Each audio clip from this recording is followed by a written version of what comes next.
Hello, my name is Marcus. I'm the compiler of a collection of therapy quotes entitled Psychoanalytic Self-Awareness Quotes.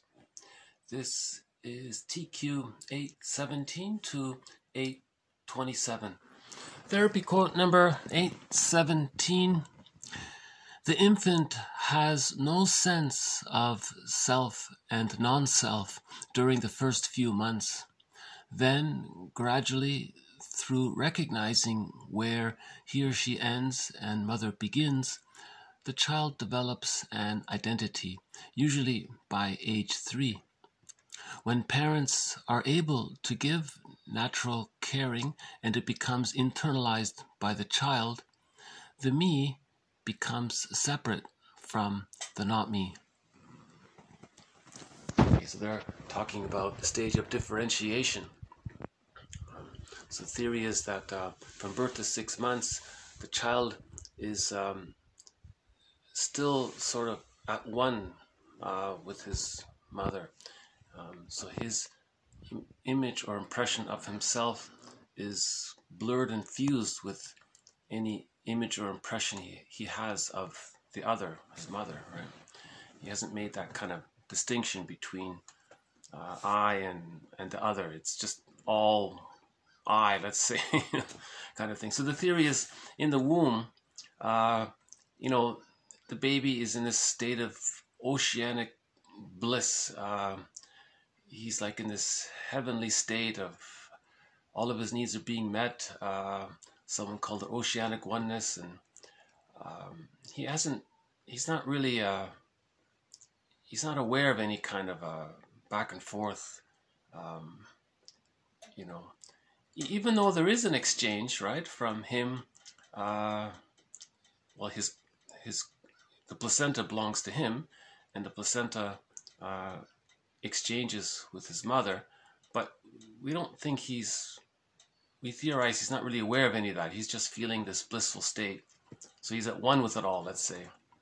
Nobody's really sure, I guess.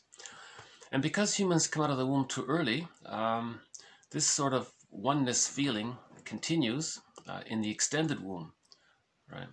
So in the extended womb, we call this the stage of symbiosis or the stage of undifferentiation, where he's fused. His impression of himself is fused with the impression of the other. And that's a necessary state. He needs to continue to have this kind of grand status, let's say. Someone speculated if we were to imagine what the baby might think during this time, let's say in the womb, we imagine, or they imagine, or somebody imagines that they might think that there's some kind of God because all of their needs just get automatically met. And then after birth, in the extended womb, this extended womb is an extended womb. It continues. So again, he thinks it's all about him. So one jargon for this is infantile megalomania. It's all about him, which needs to be the case. The world is his oyster. He's the master of his universe. He's the center of it all. It all revolves around him. He has that kind of omnipotent feeling, we theorize. Again, the jargon is confusing sometimes. It's not meant to... it's not meant to... The baby needs this period. The baby has to receive the love, right? Anyways, so from birth to 6 months, they're saying here, if the baby feels safe, if the baby gets enough, they call it here, natural caring, if the baby receives enough love from the mother's reverie, maternal reverie, her soothing functions, the baby has a need, it gets met, just like in the womb it got met. If he has all of these satisfying experiences from birth to 6 months, he feels safe enough.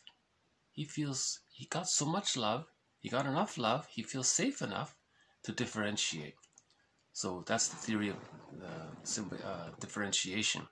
He needs enough love to feel safe enough internally, comfortable enough, secure within himself, because he's internalizing the love. It's becoming a part of him.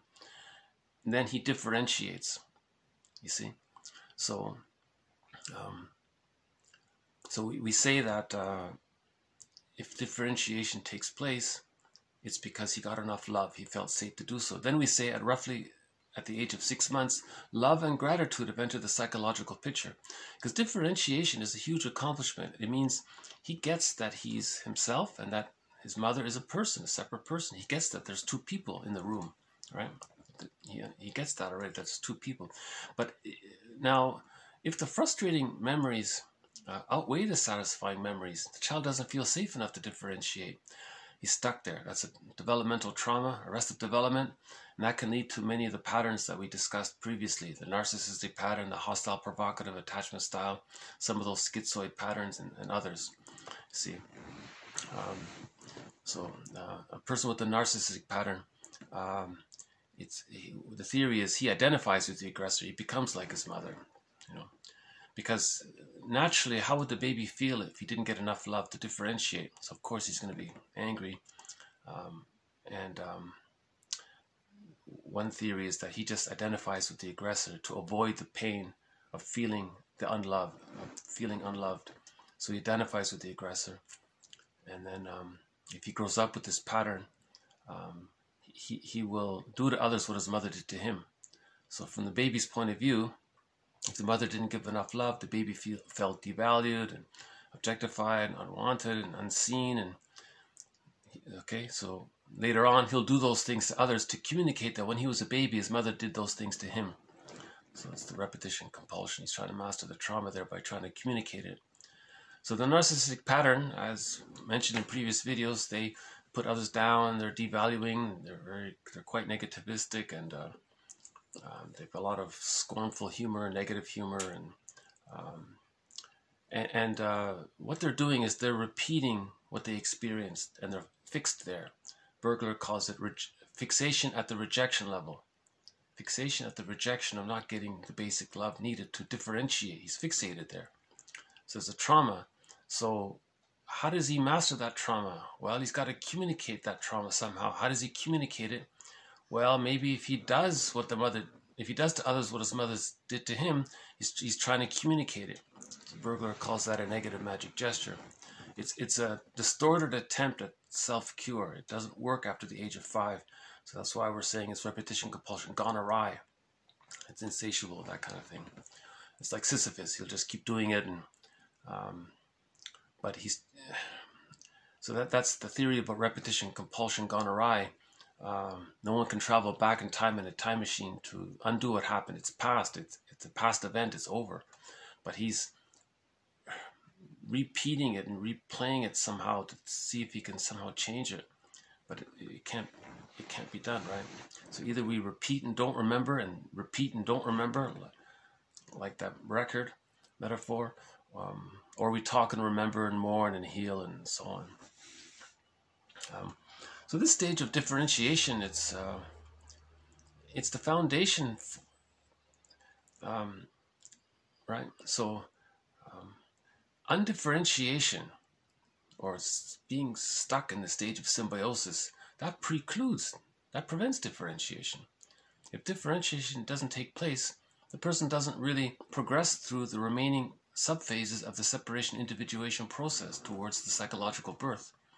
See, so we have biological birth, and then he says here, he also says the same thing. By the age of 3, he achieves his identity. So that's individuation, his psychological birth. So again, from birth to 6 months, the stage of undifferentiation, the stage of symbiosis, like a fusion there. He feels love, he separates. Now the next stage after oh, hold on a sec. Got one of the blue jays here. See, that would be a moment of happiness for the baby to be able to differentiate out of the symbiotic egg. Mahler calls it like a hatching out of that egg. So there's like a newness there. He's happy to hatch. So he found himself. So you need differentiation to have that sense of self.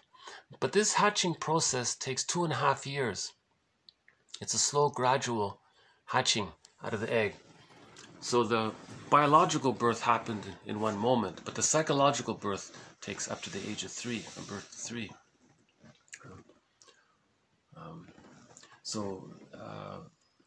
Okay, so there's the After differentiation, then there's what's called the practicing subphase. So the child, more of his life force is connected to himself, and he's getting to know himself more. Following that, there's the rapprochement subphase, where he's doing more things on his own, and he can return to his mother for emotional refueling, knowing that the mother supports the idea that the child is going to become psychologically autonomous and have their identity.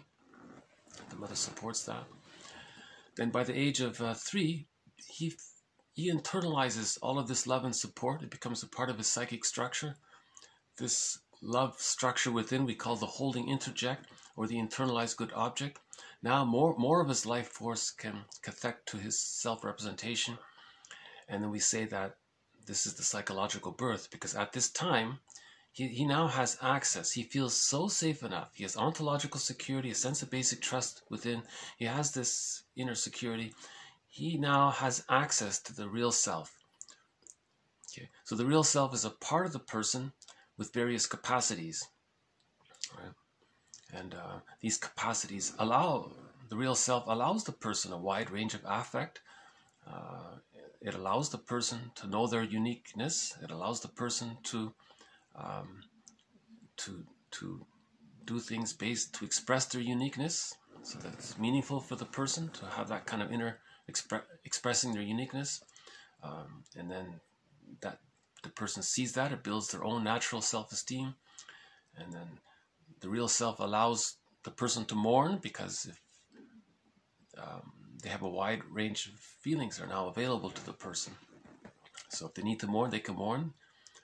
They're capable of mutual relationships because they have their identity. They recognize the other as having their identity, so they can share on that kind of on the basis of mutuality. And there were other capacities of the real self, as described by Masson a few days ago. Okay, so this makes reference to the important point of differentiation. Right? The infant has no sense of self and non-self, or self and other, what's not him, during the first few months. Okay, then gradually, with enough love, by the age of 3, he differentiates. Right? That's called whole object relations. And this occurs when the child gets enough love. So that's the precondition for this. The baby needs to receive the love to differentiate.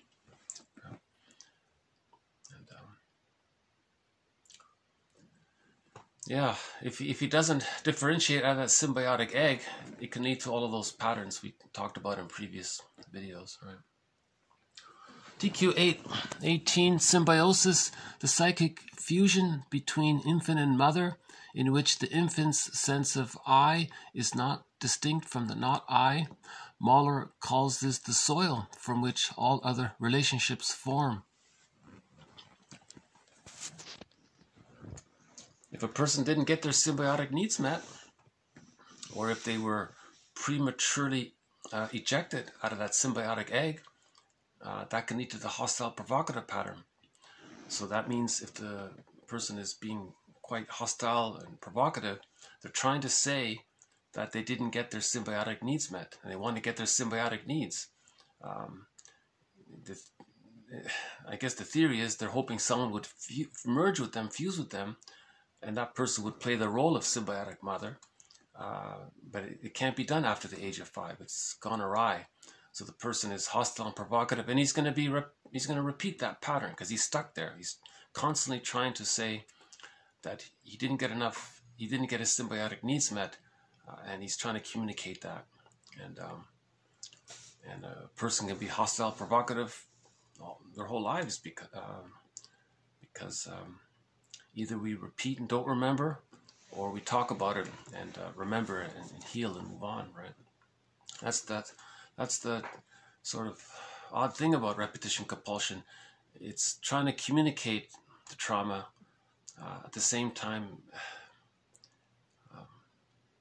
A person could be doing it their whole lives. So Bergler has this metaphor of the record. When there's a developmental trauma, it gets put on this music record. The person carries this record with him everywhere he goes. Every time he sees a record player, he spins off that record. So he's transferring the past, he's replaying or recreating, redoing the childhood past into the present situation. He's trying to redo the whole thing, kind of thing. So that's the psyche's attempt at mastering the trauma, by redoing it somehow. But again, it can't be done. No person in the present can be that mother for that person. No one can travel back in a time machine to undo all of that. You see, that's the theory about repetition compulsion. And that's one of the threads in this series. So we've had a number of quotes on the repetition compulsion. So we've done a lot recently on the narcissistic pattern. So the image of the self and the image of the other are still fused there. Okay. So of course the child feels angry and hurt by not getting enough love to differentiate. So he denies the wounded real self, buries it, or puts it in the unconscious. And then one way to deal with the pain is to identify with the aggressor, to see if he can master that. So that's called identification with the aggressor. And then, as mentioned before, the baby feels devalued.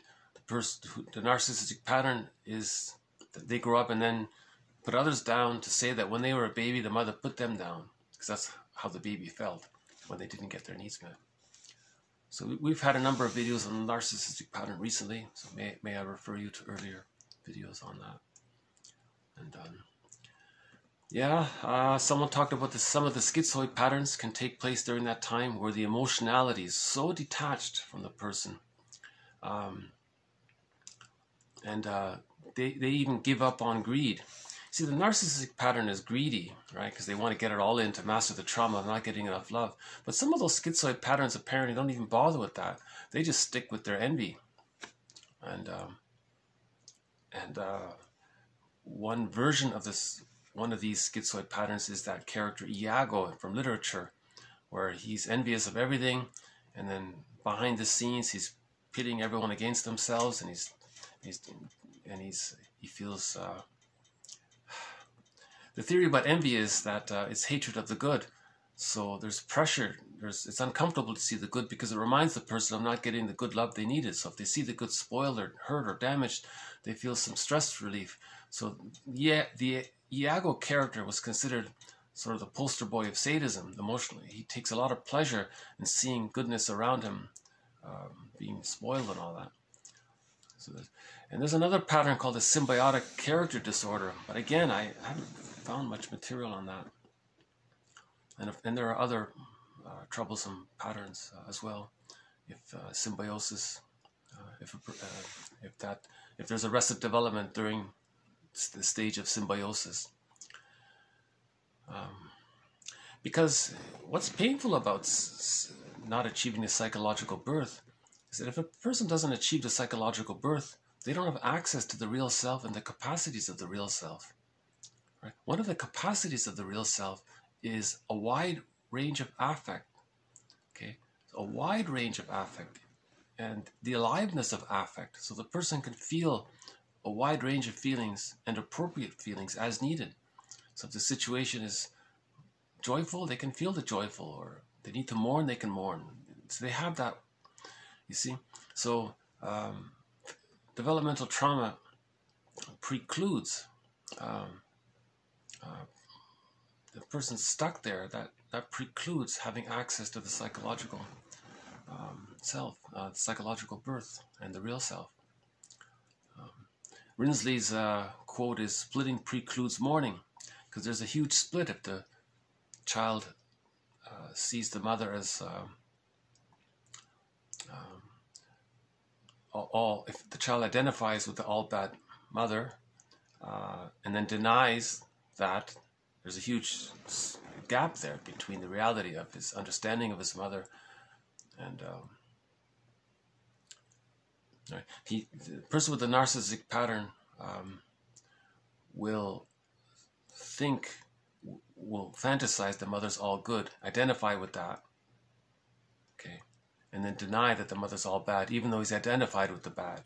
You see, so there's that double thing confusion of good and bad there. Right? So there's a huge split there, and it's denied. Splitting precludes differentiation. Okay, So again, with the splitting, the child creates two images of the mother, the satisfying mother and the unsatisfying mother. By the age of 6 months, these split images come together to allow differentiation. So splitting, if it's still there, because of not getting enough love, okay. Remember, if the child's so frightened, he's going to hold on to the rejecting image of the mother. You see, the more rejecting the mother is, the more the baby needs the mother, the more the baby clings to the mother, the more the child's life force is connected to the rejecting image of the mother. So there's that. So that means the splitting gets kind of deeper like that. It's a huge irony, because you think the more rejecting the mother is, the more the baby would want to differentiate. It's the opposite. The life force is object seeking. The baby needs the bond to the mother. He has to bond to the mother, even if she's rejecting. And the more rejecting is, the more he's going to bond to her. Then he becomes like her, you see? So there's a denial. So the splits don't get a chance to come together if that situation is taking place. So the baby creates two images of the mother, the satisfying mother and the unsatisfying mother. But with enough love, the splits come together. So Rinsley is saying splitting precludes them from coming together. Splitting precludes, as a result, the ability to mourn. One of the capacities of the real self is that the person can mourn. Remember, a person needs a secure attachment to ultimately be able to mourn losses. So we say splitting precludes mourning. Okay, so these two quotes are just sort of adding to all of the material up to this point. I think the take-home message here is that if the baby needs an extended womb, because humans come out of the womb too early, let's offer that baby that extended womb. Let's make it as safe and as warm as possible. Let's make sure that there's a secure attachment with the mother. Let's make sure the child has every opportunity to bond with his mother. Let's make sure that she's attuned to the baby's needs.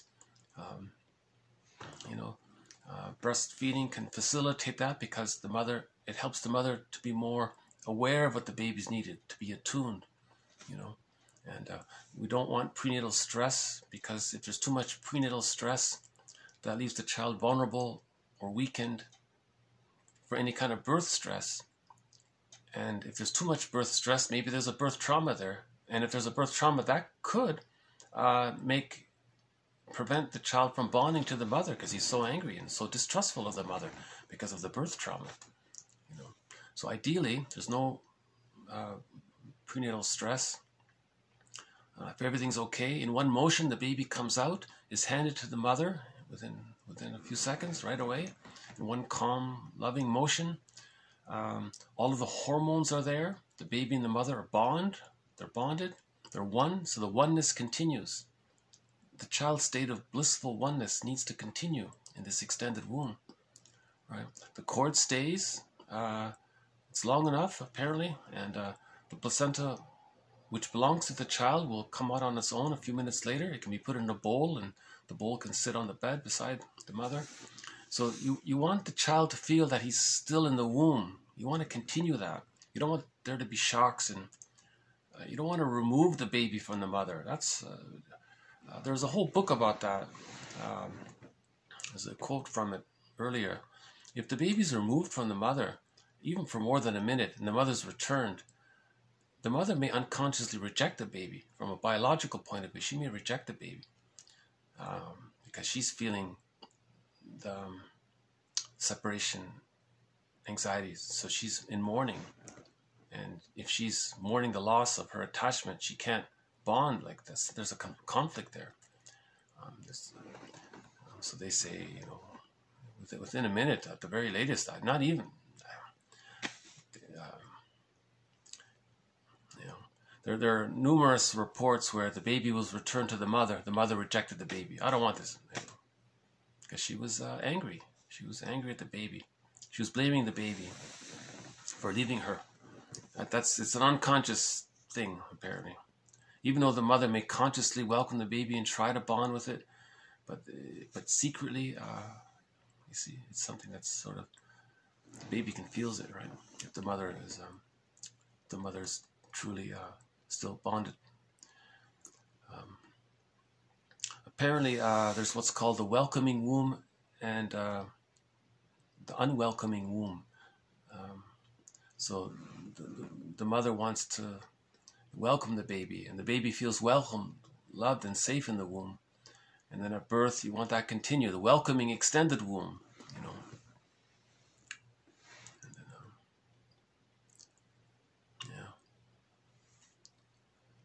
yeah, birth trauma is. We've had a few quotes on birth trauma.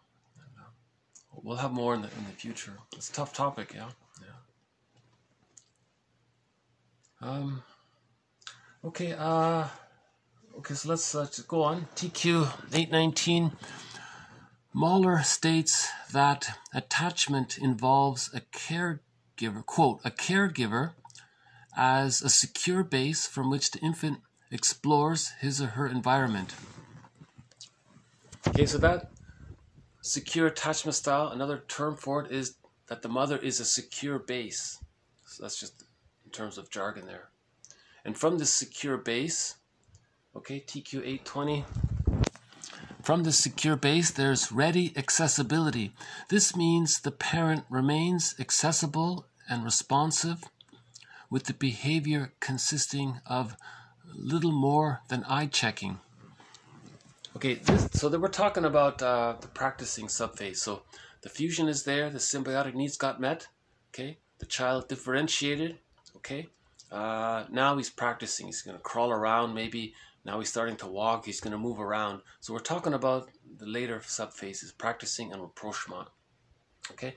So during these phases, the mother's around. Okay? Ready accessibility, right? So Bowlby states that when young children have this available parent, they are free to develop in a natural and safe environment. So the mother is safe. That's the secure base. With the secure base, the child can grow and develop naturally. This includes the love bond, okay? The one-way flow, okay? One-way flow given to the child. So the mother continues to love the child. It is this reliance upon the nonverbal communication of the caregiver which establishes the child's trust. Okay, so the child feels that the mother is still loving the child, even though the child's becoming more autonomous, even though the child is going to eventually psychologically separate from her, the mother supports that. She still loves the child. She wants to see the child grow and blossom and be her own person, right? So the child sees that, right? And the child's trust. Because, okay, otherwise... Okay, next. Because the security is not present, so if this doesn't happen, right? Because the security is not present on the inside, they will always seek this outside of themselves. Okay? So there's a repetition compulsion of a developmental trauma. If the person achieves an insecure attachment style, they're constantly going to look for someone else to offer that secure attachment style, right? And to do that, distortions and delusions will be a part of the perceptual base in mate selection. Okay, so with the codependent pattern, we had the rationalization of sweet lemons. So let's say a person does differentiate, but they didn't achieve enough support to achieve the psychological birth, right? They didn't achieve enough support to complete the separation individuation process. So there are two general patterns with the insecure attachment style. From birth to 6 months, so that's the narcissistic pattern, the schizoid pattern, hostile provocative pattern. Okay, those ones. So they're angry, envy, greed, schadenfreude. So that's some of the harder types, I guess, or the more hurt types, and right. So let's just say that's the patterns stemming from the birth to developmental trauma from the birth to 6 months period. So we'll just broadly call that the narcissistic pattern, right? And then from 6 months to 36 months, the child is fixated at the rejection level, the rejection of not getting the support needed to complete the separation individuation process. So they got rejected there. Now so we'll call this the codependent pattern. Now both patterns, the former and this latter, neither have achieved a psychological birth. So both have an insecure attachment style. Now the latter, the codependent pattern, what they'll do is they want to find someone, they want to find the help to achieve the psychological birth. So they'll look at the former, the person with the codependent pattern, and yes, they're negative and all that, but they'll lie to themselves because they need to form an attachment. So the rationalization is sweet lemons. They'll just say, well, it's not so bad. They'll lie to themselves because they want that secure attachment. Now, a person with a narcissistic pattern, oddly enough, there's a kind of fake strength there. It's an aggressive outcome. Their defensive, aggressive behavior is to shield them from the woundedness of not getting the love. But the person with the codependent will think, well, look at all that anger. That's kind of strong. I guess that's strength. I needed that. They'll think that they needed strength. So they'll project the satisfying image of the mother onto the person with the narcissistic pattern. So they're caught there in a negative symbiosis with them. And they're going to regret that because the person with the narcissistic pattern, they feel entitled. Right? They're just all about taking in. Their greed. So they'll just take in and siphon and use the codependent's love. And it's insatiable for them. They don't change, right? It can be a lifelong thing, you know. So that's a huge distortion on the person with the codependent pattern. To think that a person with a narcissistic pattern, because of their pseudo-strength or pseudo-aggression, let's say, or false self-presentation, that somehow they're going to get the support to complete the process. A person with a narcissistic pattern doesn't understand this. They're caught in the repetition compulsion of not getting the very basic love to leave the symbiosis with the mother. They're stuck there. That's their agenda. That's their primary focus, right? So they're on cross purposes there, that kind of thing. So that's why the people with the codependent pattern, you know, write all these self-help books realizing this mistake, right? Yeah, on this very topic, this quote comes from a book that Robert Bly recommends. Let's see if I can, do I still have it here? Oh yeah, Robert Bly recommended this book. What is it? See it there? Facing Shame by Fossum and Masson, right? So there's a section in here about the codependent pattern. You know, he talks a lot about this difficult topic about shame. So I highly recommend Robert Bly's audio material on this topic. Right? And in one of his lectures, he talks about this book here, which these quotes are from. Right? So just to finish this quote, okay, in her book Prisoners of Childhood, Alice Miller writes about the child who, in an attempt to accommodate needy parents, shuts down emotionally, adopting protective mechanisms or defense mechanisms to protect their oversensitivity and vulnerability. I think the example was the person who was overly aggressive. That was his defense against the unconscious hypersensitivity and vulnerability. Right? But she's saying here that if the mother is impinging and misattuned, and the child parentifies the child, meaning the mother wants the child to comfort her, the mother's using the child as a security blanket to comfort her, that means the child has to deny their emotionality. Okay, that gets put into the bag, the unconscious. So they deny their emotionality. Now they're thinking, what does his mother wants? Now he has to think what his mother wants. He has to figure it out, trial and error. Okay, mother wants this, that pleases her. This kind of constellation cognitively, they're saying that's the false self. This kind of package of ideas of how to please the mother. That's the false self, he's saying. So that's a different version of the idea of the false self right here. That the emotionality got denied to accommodate the mother's needs. And this act of accommodating the mother's needs is disconnected from the emotionality, from the true self. So there's the false self. So accommodating mother, it requires the false self, in other words.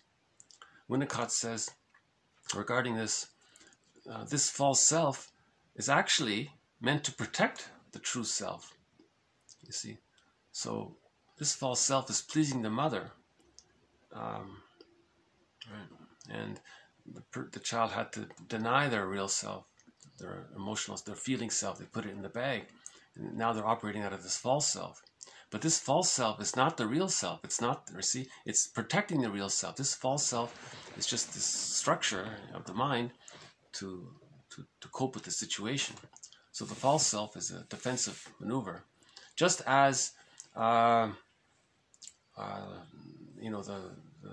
aggressive behavior is a defensive maneuver, like the character armor, someone called it. This armor, like psychological, bodily, and all this armor, is meant to protect the wounded baby inside, kind of thing.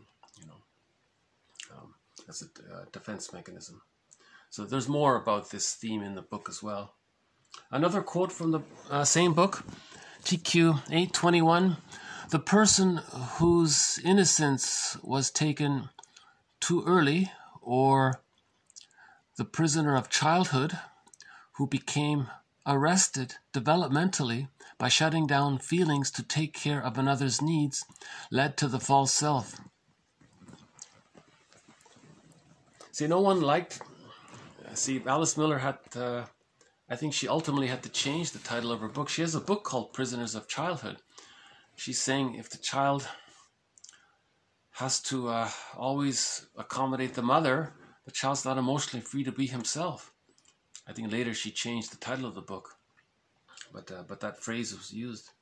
It's very hard to read Alice Miller, but it's pretty much required reading, I think, at least some of it. Her main book is called Drama of the Gifted Child.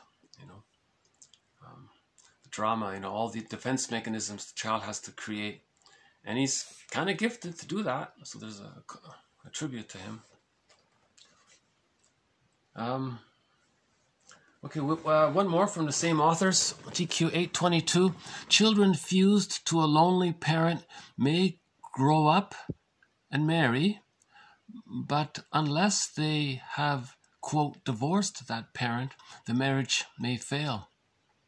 In divorce counseling, some family therapists state clearly that they want to make certain the person seeking a divorce is divorcing the, quote, right partner. There's a self-help book called When He's Married to Mom by a guy named Adams. It's about the mama boy syndrome.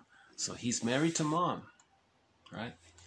And that's basically what this quote is talking about. If the boy is a mama's boy and he's married to mom, he may marry another woman, but he's emotionally married to his mother, and he can't really connect or relate to his wife.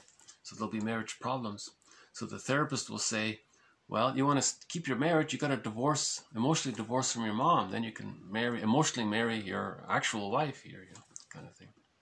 So just a little reference to that idea. So people with a narcissistic pattern are married to their moms, unconsciously. They actually even become her, right? So they can't really divorce from their moms because they are her. And it's very hard. That's called complicated grief. It's very hard to do that.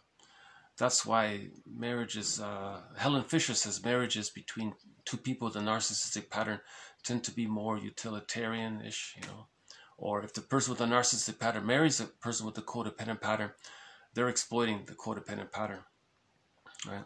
Because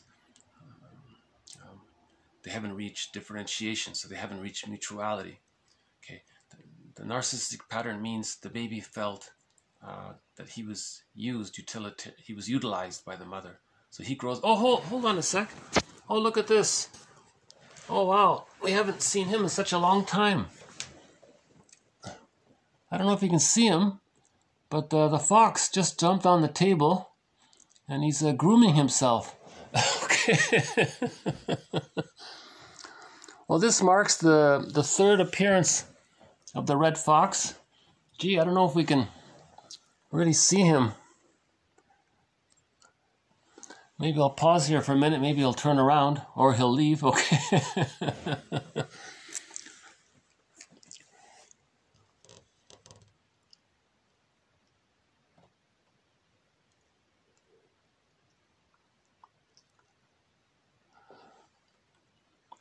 Okay, and there he goes, eh? Yeah.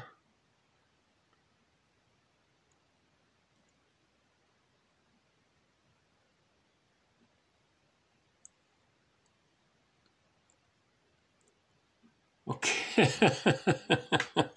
He's just running down the road, eh? Looks like a greyhound dog or something. Wow. Well, that's nice, eh? Well, it's nice to see the fox again. I knew he was around. So he's one of the companion animals in this series, because there's a tale there's an indigenous tale where the hero was told by a wise old woman to go into the forest to find this wounded fox, and he was instructed to bring this fox home and nurse it back to health. When he did, the problem in his household was resolved. So it was a metaphor for when you heal the inner, the outer is healed, right?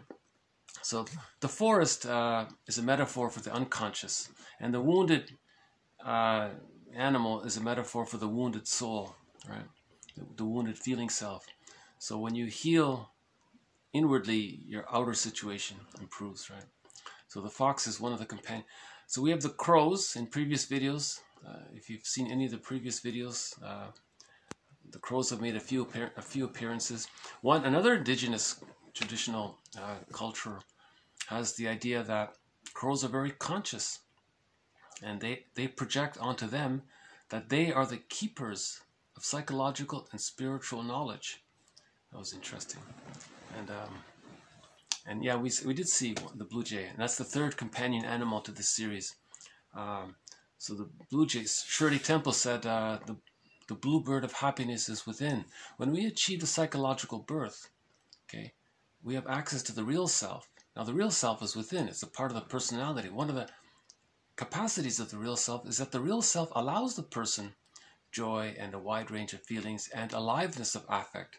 So that's maybe the metaphor for this emotional freedom, freeing of our emotions, we can say is the bluebird of happiness. So it's nice to see the fox again, yeah. Yeah, maybe I'll pull up that that tale about the fox. It's called the curing fox. We haven't presented it yet, so I'll save it for a future video. Yeah. Well, it's nice. Yeah. Okay. It's been a couple of months since we haven't seen her, right? That's the third appearance so far. So this, yeah, back to this guy here. So like all of these Don Juan characters and Peer Gynt type of characters, these Playboy characters, they're never emotionally intimate because they're just using the other. They want to siphon their goodness or something, because it's a utilitarian relationship, because the child felt utilized by the mother. The mother didn't see the full subjectivity of the child. That's called the Jocasta style of mothering. It's not to blame the mother. So the self-help quote is, mothers are there to meet the needs of the child, not the other way around. If it is the other way around, we're calling this the Jocasta style of mothering. So she may be caught in her existential dilemma of having an insecure attachment herself, which she's repeating unknowingly. So as mentioned in previous videos, we can look at the Enneagram. There are 9 types there. There are descriptions of healthy versions of the 9 types, and there are descriptions of the unhealthy versions of the 9 types. So we would read through them, identify our parents. That's the insecure type. The unhealthy types represent the insecure attachment style, the developmental trauma, the repetition, compulsion gone awry. So identify our parents there. We realize the truth. The parents were, quote, psychologically incomplete. They didn't achieve the psychological birth. It's not to criticize them. It's just the truth will set us free. But there's forgiveness and compassion there, because if we recognize that our parents were caught in their existential net, okay, so the parents may have had prenatal trauma. Some prenatal stress can can make the child more susceptible to achieving birth trauma, as we just mentioned. There may have been birth trauma, there may have been birth trauma, there may have been trauma in the environment, situational traumas, intergenerational trauma, where the parent didn't get a secure attachment style from their parents. trauma while getting the tonsils out, trauma at the dentist's office. There could have been school shock. There could have, so the parents, there could have been trauma in their environment. Maybe there was a relocation, forced relocation type of situation. So there could have been, the parents, we have to understand our parents. We forgive them. As we forgive our parents, we're healing the internal object relations. When we heal the internal object relations, when there's when it's harmonious inwardly, we're healing, you see. So reparation of the other and reparation of the self are the same thing. So when we recognize the truth, we can have more strength, ego strength, to face the ambivalence with the mother or the father, the parents. So that means we're going to bring up the anger towards the parent, usually the mother. And for a short period of time, or for some period of time, the person will feel more angry at the mother than loving towards the mother. But that's good, because you're bringing up the genuine ambivalence. That means you're getting enough inner love to do that. You need the love to bring up that hate within, you see. And then the splits come together. Once you heal the splits, you achieve differentiation, as we've been talking about in the first quotes here, and so on. A sign that a person has a developmental trauma is TQ823. The extent to which you blame is the extent to which you are stuck in your family. I think what was saying was, of course it's natural to blame sometimes, but if it's an ongoing, enduring disposition in the person where they're constantly finding fault and blaming, and that means they're unconsciously projecting the rejecting image of the mother onto others, and they're blaming the mother through proxy. Right? Speaking of projection, TQ824, we've had a number of quotes on the defense mechanism of projective identification. I think that's been covered fairly well. So I'll have to just trust that if you're interested, it's been presented, the defense mechanism of projective identification. So just briefly, the baby and the mother are fused in that symbiotic egg. The baby, if he's distressed, he wants to communicate that message that he's distressed. So he's sending that signal out to this fusional orbit with the mother. So we can extrapolate that he's trying to send the message to his mother. But he's doing it non-verbally. He's doing it through his movements or cries, or somehow he's trying to emotionally send that message into this orbit. Now, ideally, the mother receives the message, responds with her reverie, and the child calms down. Now, if there's a trauma with that, okay, then later on, the person may use the defense mechanism of projective identification, you see, which is where you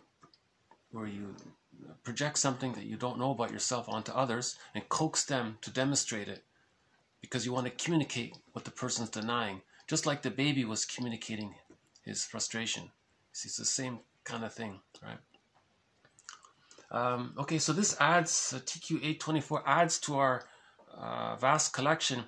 You know, I think this series offers probably the most extensive collection of quotes on projective identification that I can think of. I don't really know of any other source that has compiled the quotes on this defense mechanism. So it's a key concept. So we'll just add one more to the collection. The literature on unconscious interpersonal influence, for example, projective identification, okay, sometimes called evocation of a proxy, okay, sometimes called externalization, stresses the motives and mechanisms whereby one person attributes aspects of himself to another and behaves in such a way as to induce the other to accept these attributes as part of himself. Okay? So that's just like the baby's trying to get the mother to feel what he's feeling so the mother can get the message. So it's the same. The prototype is there in the babyhood time. Now, projective identification is meant to be existential hearsay by the age of 3. All of these infantile immature defense mechanisms. So the fusion, that's supposed to be resolved by the age of 3, right? The splitting defense mechanism, seeing the mother in these exaggerated images of all good or all bad, that's meant to be existential hearsay. Projective identification, reaction formation, all of this magical thinking and grandiosity, the false self, that's meant to be existential hearsay, you see? So this quote here, brings up the idea of evocation of a proxy. You want someone else to feel what you're feeling. Now, sometimes the person does that because they hope the other person will bring it up and talk about it. So the friend might say, hey, I'm starting to feel such and such. Are you, dear friend, feeling this as well? And the friend, the projector, might say, come to think of it, I am. How did you know? Well, I think you're talking and behaving in a way to kind of coax me to feel this. It's called projective identification. I'm feeling it, so that's why I'm bringing it up, so that we can talk about it. I'm so glad you did. That's great. So there's a friendship element to projective identification. Like the baby and the mother has a friendship relationship, right? A loving relationship. So there's one way that projective identification is used to talk about what's disowned. Because remember, if something's disowned, the psyche seeks healing. So how does the person know what's disowned? So he can own it. He projects it onto someone else. So that's called a mirror defense, so that he can see that he's projecting it. So if he's saying such and such about another person, or getting someone else to coax them to express or show such and such, that's like creating a mirror for the person to then look and see that that's what's within him, so he can integrate it back into himself. Healing is psychosynthesis, right? So Robert Bly says, we disown so much of ourselves by the age of 5 and put it into this bag that we drag behind us. Now we so we project it on outward so that we can see what's in the bag, so that we can accept that it's a part of us and we can reintegrate it. In the fairy tale, the metaphor for this reintegration is the inner wedding, right? It's covered in yesterday's video. I had a brief mention about that as well. So evocation of a proxy, right? That's to see what's within. Sometimes called externalization. You want to externalize your inner conflict. The inner conflict is that there's a denial of something about yourself. So you want to see it outside, Okay, whereby one person attributes aspects of himself to another and behaves in such a way as to induce the other to accept these attributes as part of himself. Now, sometimes the person does this because misery loves company. If the person's feeling sad, but he doesn't know he feels sad, he wants to kind of just magically, in his fantasy, think, hey, that person's sad. But he doesn't know that he's sad. He just thinks that person is sad. So there's unconscious fantasy projection onto the other person that they're sad. They may not be sad. Now this other person is thinking, this is odd. Why is he talking? What's going on here? Now the projector wants to induce the person to feel sad. So they may unconsciously push their buttons or do something to make them sad. And if they can see that the other person's sad, misery loves company. The projector feels a little comforted by this kind of thing. That's one of the reasons projective identification is used. If there's a deep denial that the mother was rejecting towards the person when they were a baby, then, and it's very painful to face this truth, the person may project the rejecting image of the mother onto a non-threatening substitute other. Okay, it's usually a safe person. Right? So that safe person is the innocent bystander, let's say, or the accidental therapist or something. So, and then they'll coax that other person to demonstrate something unpleasant. Then the person can say, see, there's the rejecting image of the mother. Now the person, okay, is going to express their anger towards their mother. That's the repetition compulsion of how the baby couldn't express his anger towards his mother. Now in the repetition compulsion, he wants to express his anger towards his mother. So he's projected his mother onto a non-threatening substitute other. And that's, again, it's a mirror defense. He's meant to see that he's angry at his mother. If he can see that, then he can heal. If he doesn't see it, he's preserving the split. So projective identification has the byproduct of making the person still deny the split. So he's preserving the split. Now splitting precludes happiness and the bluebird and all. So projective identification is just meant for him to see that he's splitting. Projective identification, or any acting out around it, or any rationalizations to hide it, are meant for the person to see that the person is splitting. Means he harbors an unconscious ambivalence towards his mother, and he denies one side of it. He only thinks his mother is all good. He doesn't consider the possibility that his mother was hurtful to him as a baby, because the baby couldn't accept that pain, you see. So important concept, right? And we've had quotes on rationalizations as well. So each little, you know, I think the best value out of this series is maybe to, I don't know how to say this, but I feel like from the beginning till now, there's been sort of little progress made in terms of understanding all of these concepts. You know, there's roughly 12 threads in this series. Projective identification is one of the threads. Splitting is one of the threads. Rationalizations. Okay, so those are 3 of the threads. So we're building on knowledge. Okay, one of the threads is emotional eating. So we'll add one more quote to that thread. TQ 825. If a mother constantly offers food in a stereotyped way without realizing the child is wet or cold rather than hungry, the child may project the omnipotent fantasy onto food or its substitutes, which may be the background for later emotional eating. Okay, so Roger Gould talks about this. There's a difference between physical hunger and emotional hunger. So if the mother uses food as an all-purpose pacifier for everything, the baby's not physically hungry, but maybe he's wet or cold or something, and the mother just gives the child food.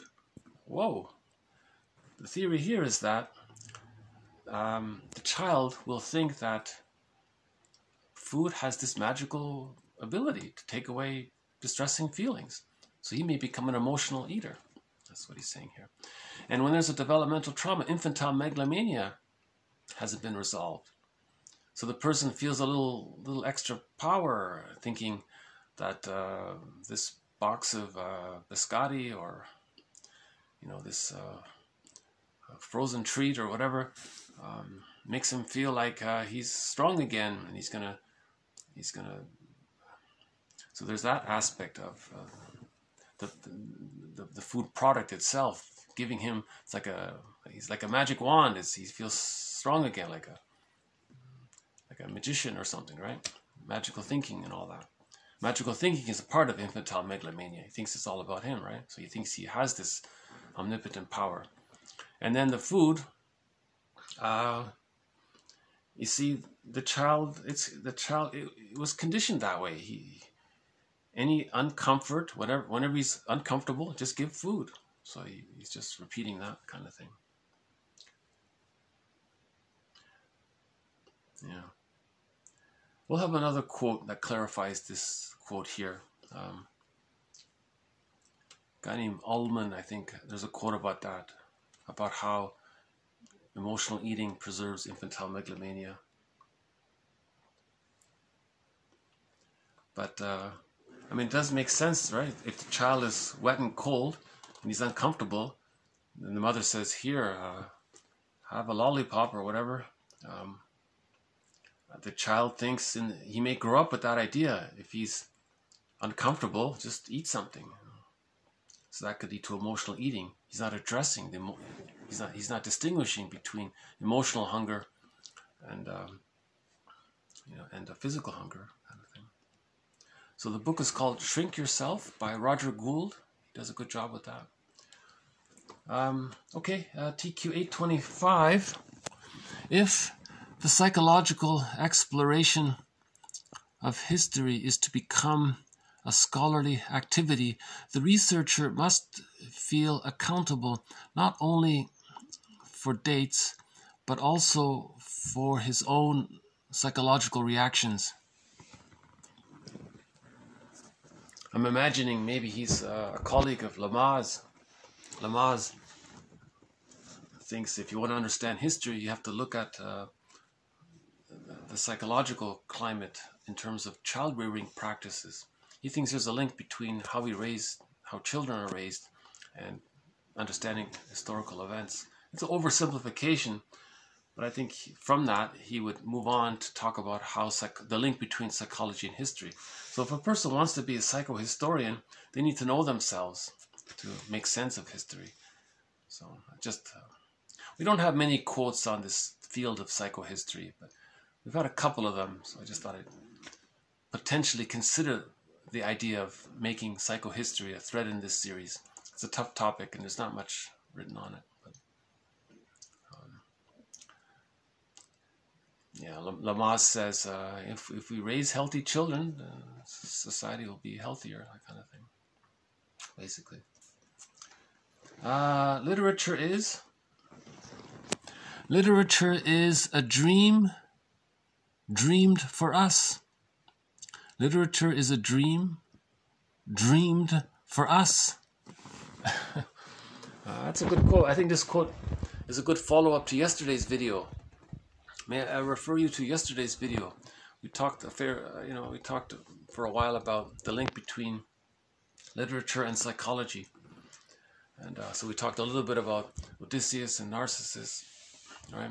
And so literature is created, so it's like somebody's dream, but this dream is for us. So we get to know ourselves through literature. So literature used to be psychology. You know, I mean, fine literature in the older days, it's like Ibsen and Dostoevsky and maybe others. That was considered, they were the therapists trying to explain things using their stories.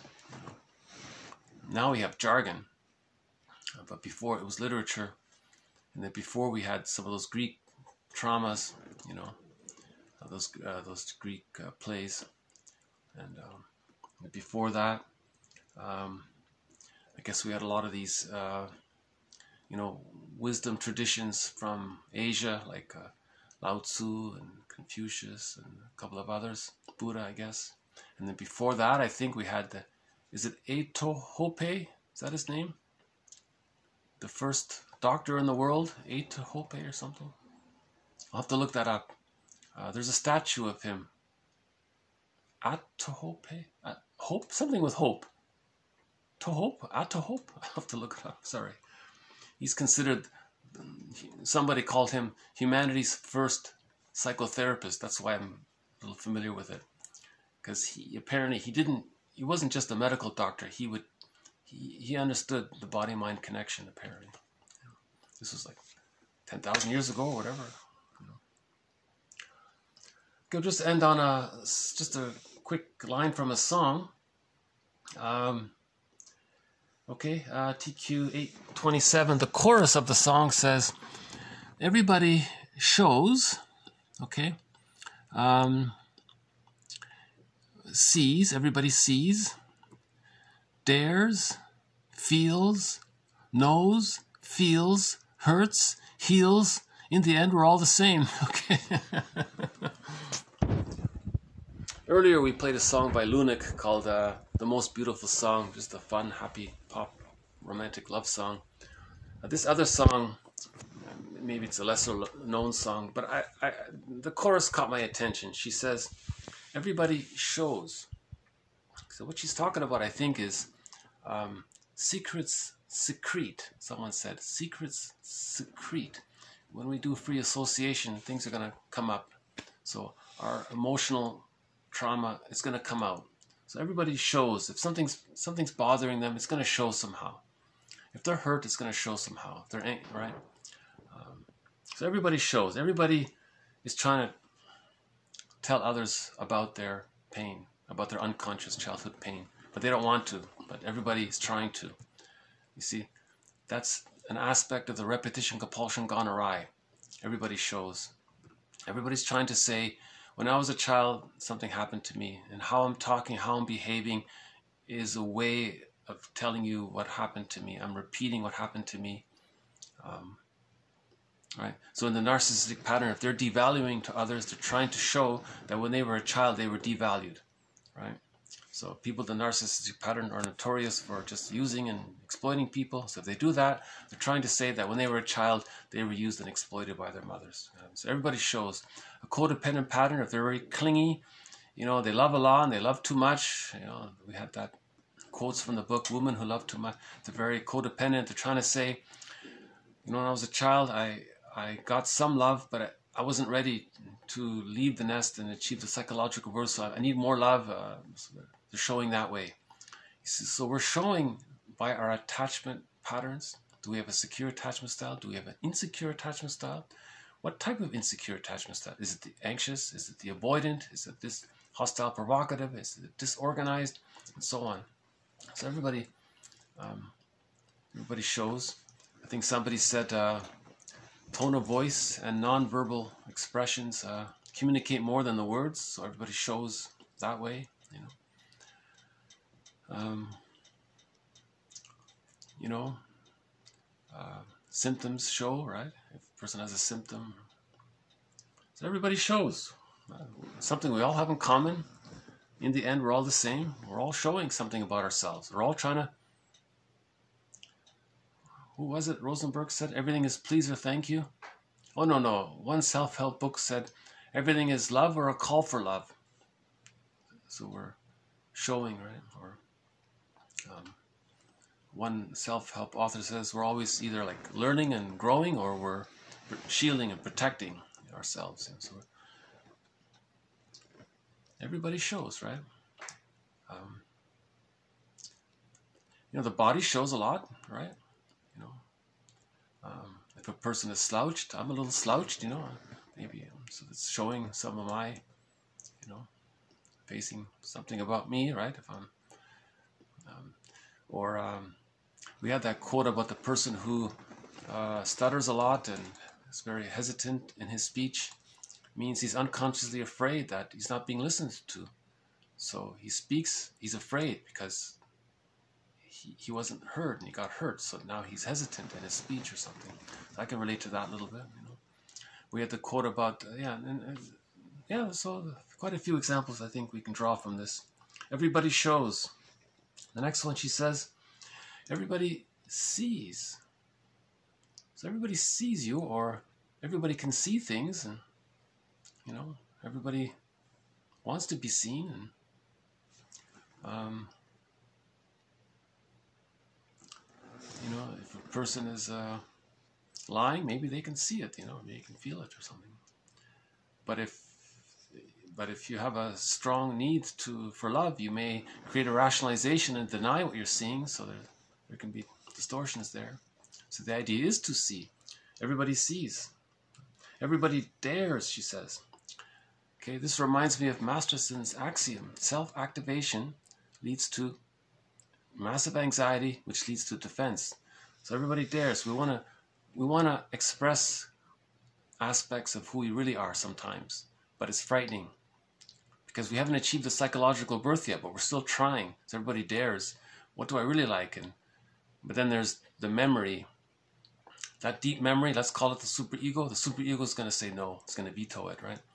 So there's everybody dares. We try to get in touch with capacities to know our unique individual wishes and our individuality, and to express that. So everybody dares to be themselves. Not this defensive self, not trying to repeat again and again. That's the false self. That's the repetition compulsion self. But everyone dares to make an I statement, let's say. Okay, that's an act of self-activation, right? To speak what's true for the person, right? If you're blaming, that's not daring. That's defensive mode, right? Everybody fears, yeah. So we dare and then we fear. We want to self-activate and then we feel anxious. Then she says everybody knows, so we know how we feel. We know something about ourselves. So we're connected to ourselves. Everybody knows. Intuitively, we know that we're hurt inside. Intuitively know that how much we feel. Intuitively, we know if we're afraid of mutual relationships or intimacy, right? Everybody knows some things about themselves, let's say. Everybody feels. Semrad says, when you're not feeling, that's when you most feel. When you're not feeling, that's when you most feel. And then you deny, and then you have to deny it, because so not feeling is a defense against the fear of feeling. So everybody feels. Everybody hurts. We've had a lot of quotes about Ubuntu. Everybody's be compassionate because everybody is hurting, and we find our humanity, and we find our humanness in each other's humanity. We all come out of the wombs too early, so we're all coping with the hurt of that. Even people with a secure attachment style, they can feel, too. So we're all, to one degree or another, we're all hurting. Love hurts, another song, right? If a person doesn't mourn losses, they're hurting. If a person is always an emotional eater, they're hurting. The use of any defense mechanism really, by definition, means you're hurting. That's why we use the defense mechanism, to squelch the hurt, because we can't accept it. Maybe because the mother didn't offer the maternal reverie. It's very important for the mothers to offer the maternal. Now think about it. The mother's the giantess in the nursery. She's got this little baby in her arms. If she can't soothe the baby, oh boy, how's the baby going to learn to do it for himself? So it's hard. That's why so mothers need to be really present, emotionally present for their children, and to accept them as little people and so on. Everybody hurts.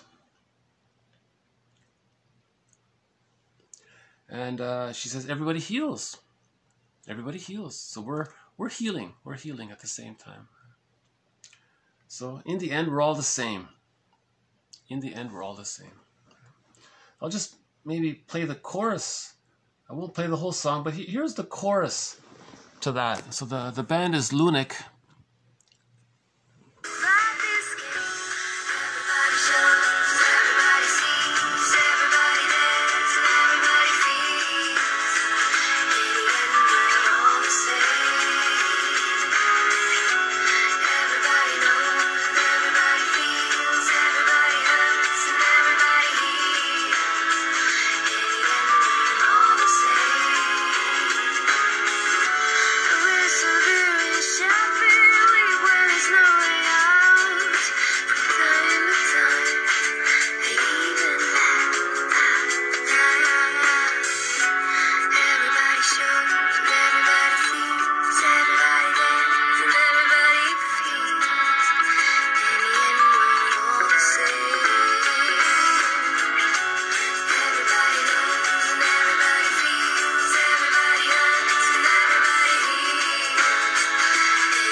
Okay, so that's the chorus to one of her songs. Maybe we'll just end this video on another song by Lunic. I like this song. Just sort of upbeat song. She's saying it's about a woman with the codependent pattern. The song is about the character in the song is a person with a codependent pattern, and they're trying to have an emotional intimacy with their partner, but the partner, it seems, is emotionally removed. Let's say he has the narcissistic pattern or some other pattern related to emotional detachment. Maybe he has the schizoid pattern. Maybe he's an unhealthy 5 or whatnot. And she says, emotionally in this relationship, she says, I feel like a constant tourist with you.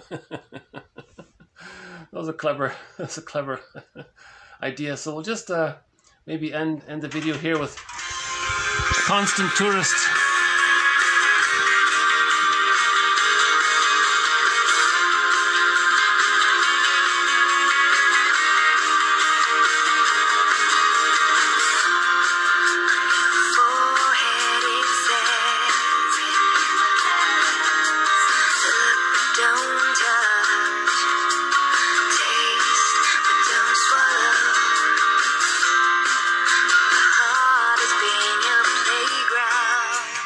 Her heart is a playground, she says,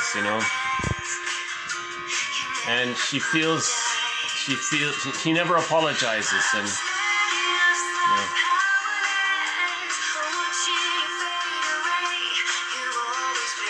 she says she just feels this little she gets crumbs from him somehow. So it's a... She feels like she's always stuck in the waiting room, she says. She never achieves a genuine love relationship with him.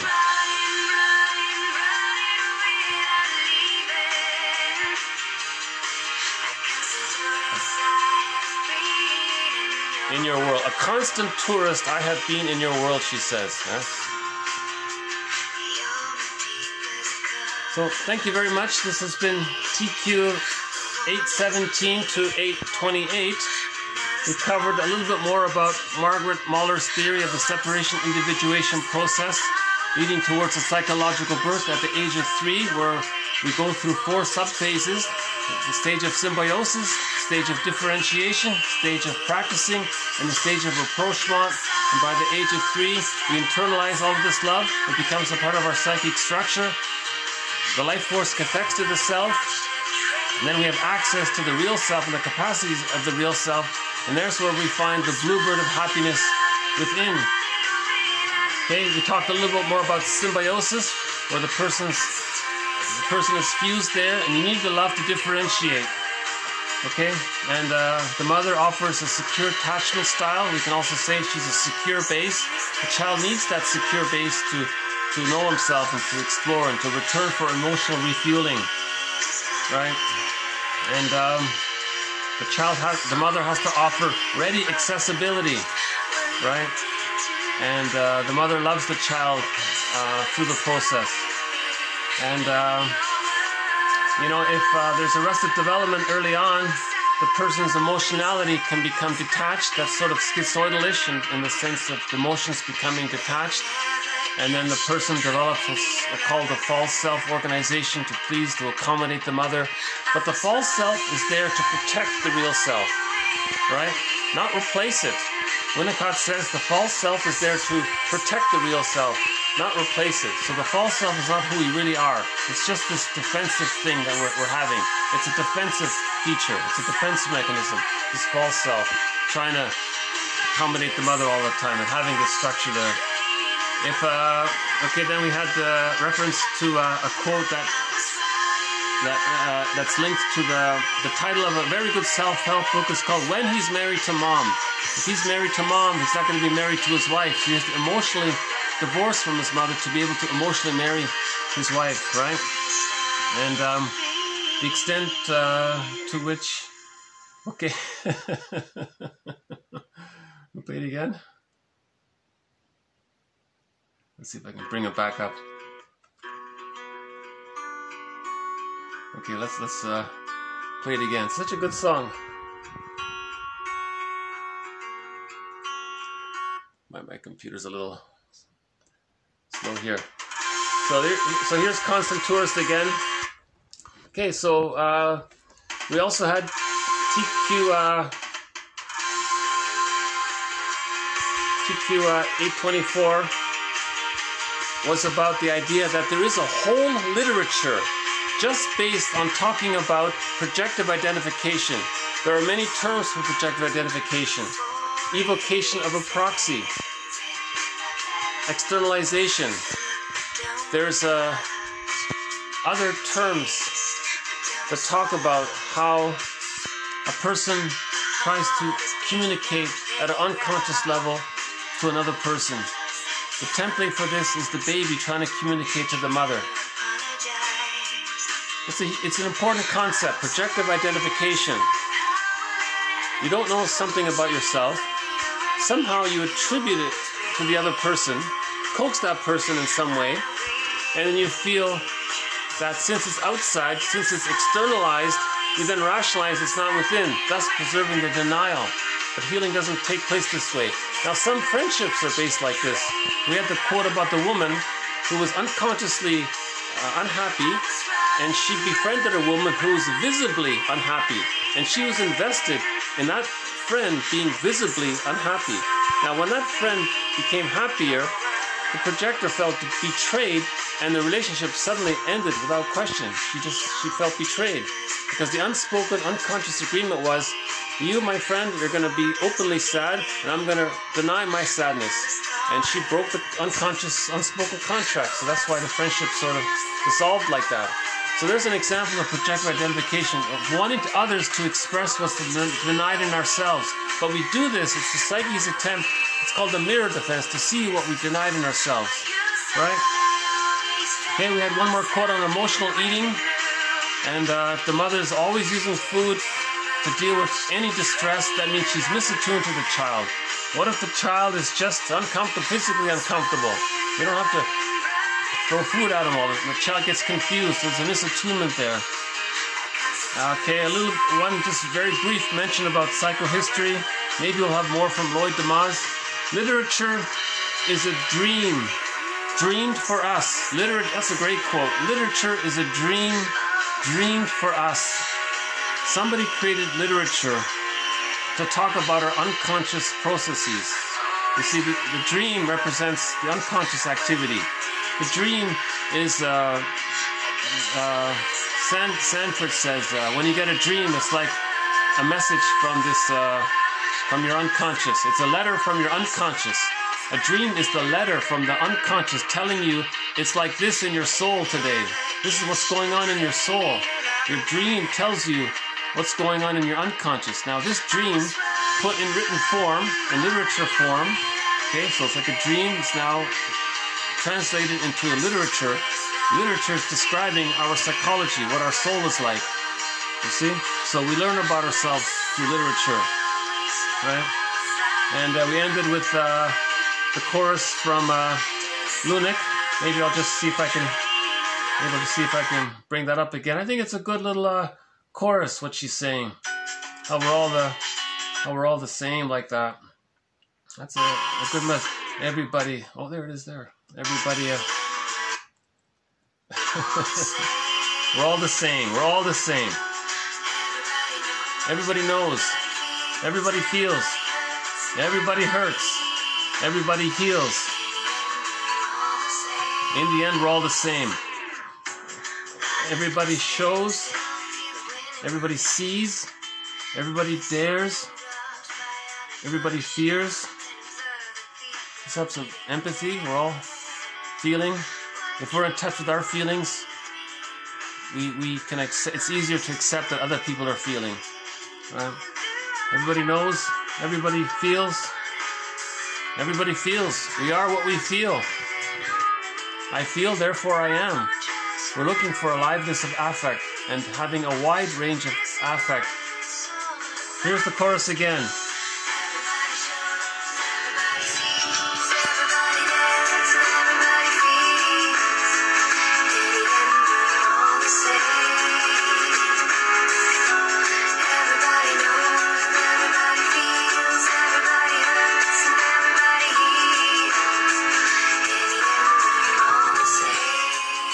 In the end, we're all the same. So thank you very much. This has been TQ 817 to 828. More to follow. Thank you again. Bye for now.